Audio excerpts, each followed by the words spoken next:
Hi hello வணக்கம் எல்லாரும் எப்படி இருக்கீங்க? ஹோப் எல்லாம் நல்லா இருப்பீங்க நம்புறேங்க. நான் நேற்று எடுத்த ஒரு vlog-ஓட தான் இன்றைக்கி உங்களை வந்து மீட் பண்ணுறேன். அதில் ரொம்ப ரொம்ப ஹாப்பிங்க.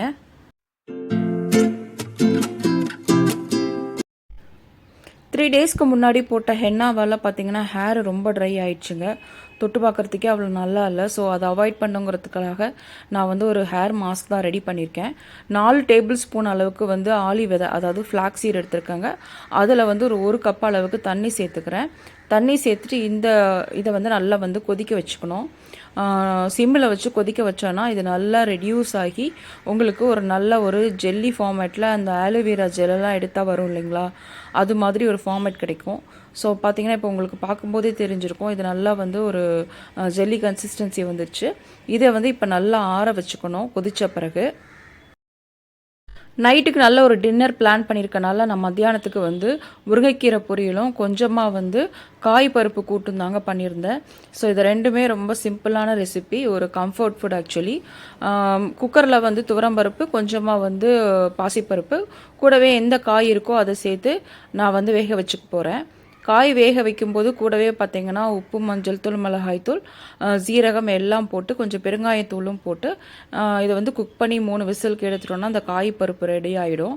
ஆக்சுவலி பார்த்திங்கன்னா லெஃப்ட் ஓவர் எந்த காய் இருந்தாலும் இந்த காய் பருப்பு பண்ணலாம், அவ்வளோ டேஸ்டியாக இருக்கும். ப்ளஸ் வந்து காய்கறி எதனாவது 1-2 மிச்சமாச்சுன்னா அதையும் நம்ம வந்து குக் பண்ண மாதிரி ஒரு சாட்டிஸ்ஃபேக்ஷன் இருக்குங்க. கண்டிப்பாக வந்து தக்காளி பழமும் ஒரு 2லேருந்து 3 தக்காளி பழம் சேர்த்துக்கலாம். ஸோ தட் அப்போ தான் உங்களுக்கு வந்து டேஸ்ட் வந்து நல்லாயிருக்கும். நான் கத்திரிக்காயும் இன்றைக்கி வந்து பார்த்திங்கன்னா சொரக்காய் ஒரு துண்டும் இருந்தது, அதையும் சேர்த்துக்க போகிறேன். சேர்த்துட்டு நல்லா ஒரு 3 விசில் வச்சு எடுத்திங்கன்னா அந்த காய் பருப்பு வந்து சூப்பராக ரெடி ஆயிருங்க. ஃப்ளாக் சீட் பண்ணி வச்சுருந்த இந்த இதுவும் வந்து பார்த்திங்கன்னா உங்களுக்கு ரெடி ஆகிடுச்சு. ஸோ இதை வந்து நான் வந்து வடிகட்டிக்க போகிறேன். இது கொஞ்சம் வடிகட்டுறதுக்கு கஷ்டமாக தான் இருந்தது. ஏன் அப்படின்னா உங்களுக்கு வந்து இது நல்ல ஒரு திக்காக ஜெல் மாதிரி இருந்தனால கொஞ்சம் நம்ம வந்து ஸ்பூனை இந்த மாதிரி விட்டு விட்டு தான் எடுத்துக்கணும். நான் இது கூடவே பார்த்திங்கன்னா 4-5 கேப்சூல் வந்து விட்டமின் இ ஆயில் சேர்த்துக்கிறேன். அது கூடவே வந்து பார்த்திங்கன்னா ஒரு 2 டேபிள் ஸ்பூன் அளவுக்கு கோகனட் ஆயிலும் சேர்த்துக்கிறேன். ஸோ தட் உங்களுக்கு ஹேர் வந்து நல்லா ட்ரை ஆகாமல் இருக்கும்.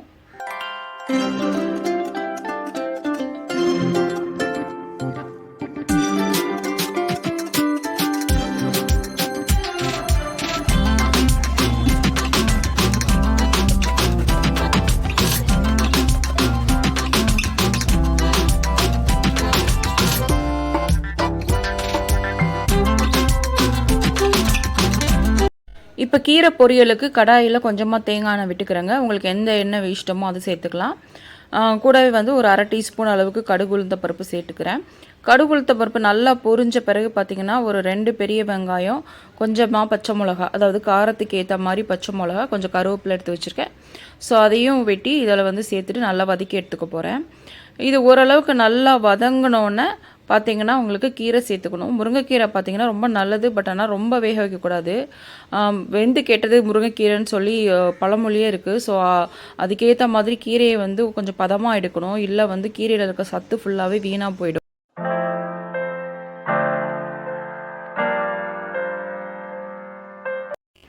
இந்த பக்கம் பார்த்திங்கன்னா காய் பருப்பு நல்லா வெந்துருச்சுங்க. அதை நான் வேறு ஒரு கண்டெய்னருக்கு மாற்றிக்கிறேன். மாற்றிட்டு பார்த்திங்கன்னா கீரையில் நான் இன்றைக்கி வந்து ஒரு 2 டேபிள் ஸ்பூன் அளவுக்கு வந்து பார்த்திங்கன்னா டெசிகேட்டட் கோகோனட் யூஸ் பண்ணுறேன். எங்கிட்ட ஃப்ரெஷ்ஷான கோகோனட் இல்லை. இன்கேஸ் நல்லா ஃப்ரெஷ்ஷாக தேங்காய் இருந்ததுன்னா துருவி சேர்த்துக்கோங்க, அதுதான் ரியல் டேஸ்ட்டாகவும் இருக்கும். அதே மாதிரி நல்லா கலந்து விட்டுட்டு உடனே குக் பண்ண பாத்திரத்துலேருந்து மாற்றிடுங்க, இல்லைன்னா பார்த்திங்கன்னா கீரை வந்து கலர் மாறிடும்.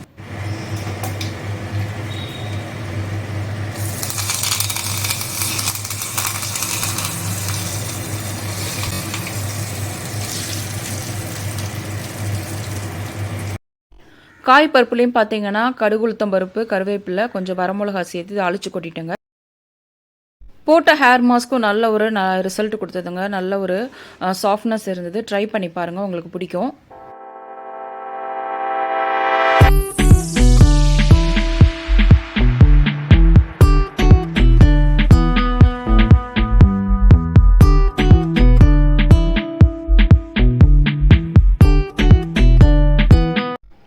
ஸோ என்னோடய பையனுக்கும் லஞ்சு சர்வ் பண்ணிவிட்டு நானும் சாப்பிட்டுட்டு பார்த்தீங்கன்னா இருக்கிற எல்லா பாத்திரத்தையும் ஒழிச்சு போட்டாச்சு.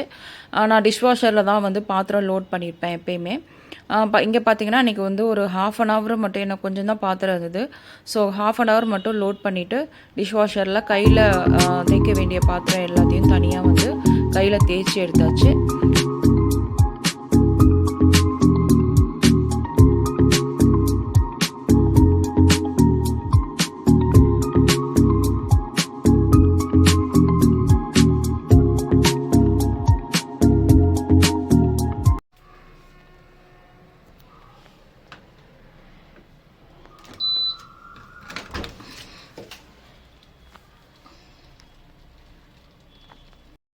அடுத்த மெயினான வேலை பார்த்திங்கன்னா என்னோடய லிவிங் ரூமை க்ளீன் பண்ணுறதாங்க. டெய்லி நான் வந்து பார்த்திங்கன்னா இந்த மாதிரி ஓரளவுக்கு ஃபர்னிச்சர்ஸ் எல்லாத்தையும் வெளியே எடுத்து போட்டு க்ளீன் பண்ணிவிடுவேன். ஸோ தட் எனக்கு வந்து பார்த்திங்கன்னா ரொம்ப வந்து குப்பை சேராது. இந்த மாதிரி ஒவ்வொரு தடவையும் க்ளீன் பண்ணிட்டேன்னா உங்களுக்கு வீடும் பார்க்குறதுக்கு ரொம்ப ரொம்ப நல்லாயிருக்கும்.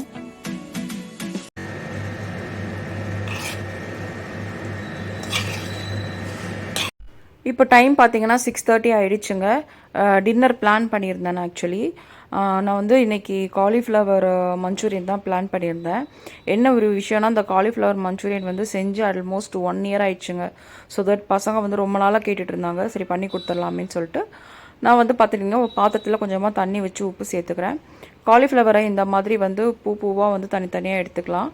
எடுத்துகிட்டு க்ளீன் பண்ணிங்கன்னா உங்களுக்கு ஓரளவுக்கு வந்து உள்ளே இருக்க பூச்சி அழுக்கு எல்லாமே தெரியும். அது என்னவோ தெரில, காலிஃப்ளவர் மஞ்சூரியன் வந்து தெரிஞ்ச ஒரு டிஷ்ஷு தான். பட் அது செய்யறதுக்கு ஆல்மோஸ்ட் வந்து 1 year ஆச்சுன்றது என்னால் வந்து நம்பவே முடியல. ஏன்னா வந்து அடிக்கடி வாங்குகிறோம், பசங்களுக்கும் ரொம்ப பிடிக்கும் இது. ஆக்சுவலி ஏன் இவ்வளோ நம்ம இந்த மாதிரி சில நேரம் நடக்கும், நமக்கு ஒரு டிஷ்ஷு நல்லாவே தெரியும். பட் ஆனால் பார்த்திங்கன்னா அது செய்யறதுக்கு ரொம்ப நாளாகிடும்.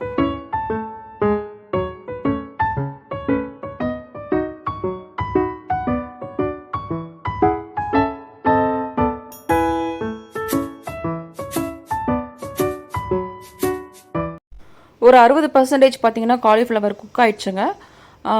குக் ஆன பிறகு வந்து நம்ம இதை நல்லா வடித்து எடுத்துகிட்டு நம்ம சேர்க்க வேண்டிய மசாலாலாம் சேர்த்துடலாம். கொஞ்சம் ஓரளவுக்கு குக் ஆனால் தான் பொரிக்கும் போது பார்த்திங்கன்னா அது சாஃப்டாகவும் இருக்கும். இல்லைனா பொரிச்ச பிறகும் பார்த்திங்கன்னா இது ஒரு மாதிரி நச்சுன்னு வந்து அந்த ஒரு ஹார்ட்னஸ் தெரியும். ஸோ அதனால் வந்து ஓரளவுக்கு நல்லாவே குக் பண்ணிக்கலாம். இப்போ வந்து பார்த்திங்கன்னா நான் காலிஃப்ளவரில் கொஞ்சமாக வந்து பெப்பர் சேர்த்துக்கிறேன். பெப்பர் சேர்த்துட்டு அது கூடவே ஒரு 1/2 teaspoon அளவுக்கு காஷ்மீரி ரெட் சில்லிங்க. இது ஆர்டினரி கிடையாது, காஷ்மீரி ரெட் சில்லி காரம் கொஞ்சம் கம்மியாக இருக்கும்.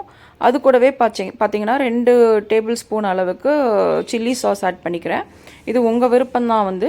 அதே மாதிரி ஒரு 2 tablespoon அளவுக்கு சோயா சாஸும் ஆட் பண்ணி தேவையான அளவுக்கான உப்பு வந்து கொஞ்சமாக, அதாவது எல்லாத்துலேயும் இருக்கும் உப்பு, ஸோ கொஞ்சம் போட்டுட்டு கூடவே வந்து ஒரு 1/2 tablespoon அளவுக்கு வந்து பார்த்திங்கன்னா கார்ன்ஃப்ளவர் சேர்த்துட்டு நல்லா வந்து கலந்து விட்டுக்கலாம்.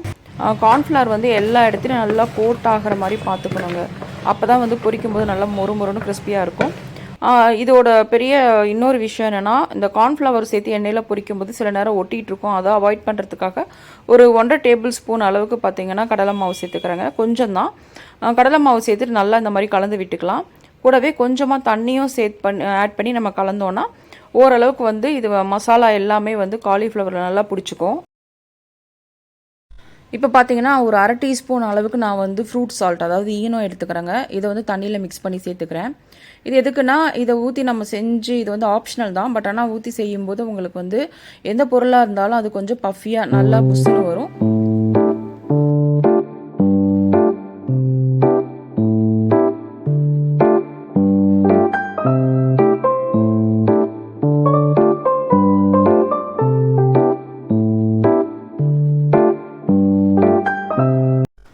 மஞ்சூரியனுக்கு போடுறதுக்காக ஒரே ஒரு வெங்காயத்தை இந்த மாதிரி ஸ்லைஸாக கட் பண்ணி எல்லா வெங்காயத்தோட இதிலையும் வந்து நான் தனித்தனியாக பிரித்து வச்சுருக்கேன். அதே மாதிரி ஒரு குடமிளகாயும் வெட்டி வச்சுருக்கேன். 15 பல்லு பூண்டை வந்து நான் இந்த மாதிரி சாப்பரில் போட்டு நல்லா சாப் பண்ணிக்கிறேங்க. பூண்டு ஃப்ளேவர் இதுக்கு ரொம்ப நல்லாயிருக்கும். இப்போ கடாயை காய வச்சுருக்கேன். நான் வந்து எந்த எண்ணெய் பொரிச்சனோ அந்த எண்ணெயை சேர்த்துக்கிட்டு அதில் பார்த்திங்கன்னா நான் வந்து இந்த சாப் பண்ணி வச்சுருக்க பூண்டை வந்து நல்லா ஃப்ரை பண்ணிக்க போகிறேன். அதாவது நல்லா ரோஸ்டடாக நல்லா வந்து பார்த்திங்கன்னா டார்க் ப்ரௌன் கலரில் ரோஸ்ட் ஆகணும். இப்போ அது கூடவே ஒரு டீஸ்பூன் அளவுக்கு இந்த சில்லி ஃப்ளேக்ஸ் ஆட் பண்ணிக்கிறேன். இது கொஞ்சம் காரமாக இருக்கும். சில்லி ஃப்ளேக்ஸ் வந்து நல்லா பொரிஞ்சு வதங்கினோன்னே ஒரு 1/2 teaspoon அளவுக்கு காஷ்மீர் ரெட் சில்லி போடுறேங்க. அது கூடவே பார்த்திங்கன்னா கொஞ்சமாக வந்து மிளகுத்தூளும் சேர்த்துக்கிறேன். மிளகுத்தூள் சேர்க்கும்போது உங்களுக்கு வந்து டிஷ்ஷு வந்து நல்லா ஒரு ஃப்ளேவர்ஃபுல்லாக இருக்கும்.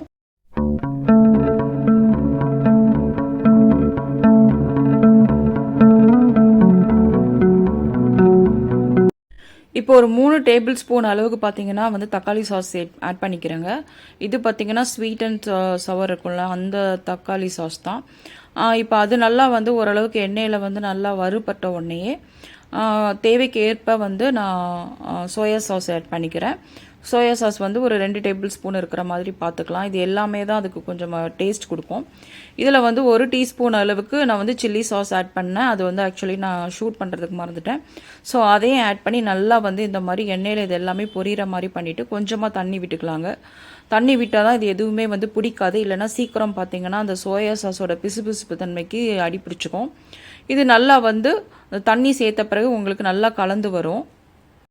நான் டேஸ்ட்டை வந்து இன்னும் கொஞ்சம் நல்லா பெட்டராக கொடுக்கணுங்கிறதுக்காக ஒரே ஒரு சிக்கன் ஸ்டாக் ஸ்டிக்கு வந்து நான் சேர்த்துக்கிறேன். இது மேகி பிராண்டோடது. கண்டிப்பாக இருக்கணும்னு அவசியம் இல்லை. பட் ஆனால் இது கொஞ்சம் இந்த ரெஸ்டாரண்ட் ஸ்டைல் டேஸ்ட்டை வந்து நமக்கு கொஞ்சம் கொடுக்கும். இதிலே வந்து வெஜ் ஸ்டாக்கும் இருக்குது. நீங்கள் அது கூட வாங்கி சேர்த்துக்கலாம். இல்லை வந்து இதை அவாய்ட் பண்ணணுன்னாலும் அவாய்ட் பண்ணிக்கலாம். பட் ஆனால் இது சேர்க்கும்போது இன்னும் கொஞ்சம் டேஸ்ட் வந்து கொஞ்சம் என்ஹான்சிங்காக இருக்கும்னு வைங்களேன். இப்போ பார்த்தீங்கன்னா நான் வந்து வெட்டி வச்சுருந்த வெங்காயம் அண்ட் கேப்சிகம் இது ரெண்டையும் போட்டு நல்லா வதக்கிக்க போகிறேங்க.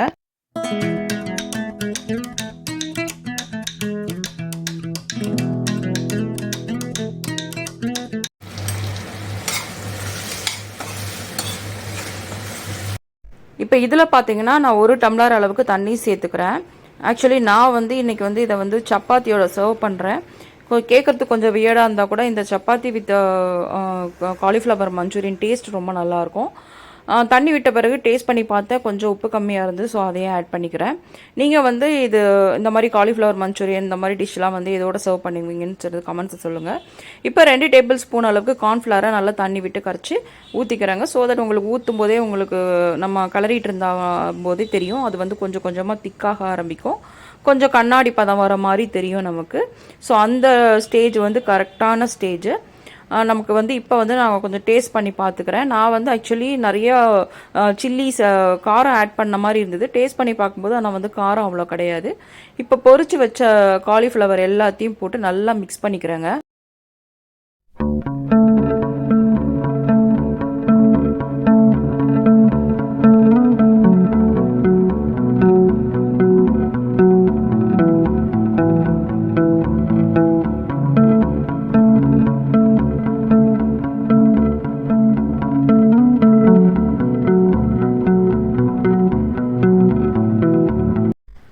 கடைசியாக 1 டேபிள் ஸ்பூன் அளவுக்கு நல்லா வறுத்த வெள்ளை எள்ளுங்க, அதை நான் தூவி சேர்த்துக்கிறேன்.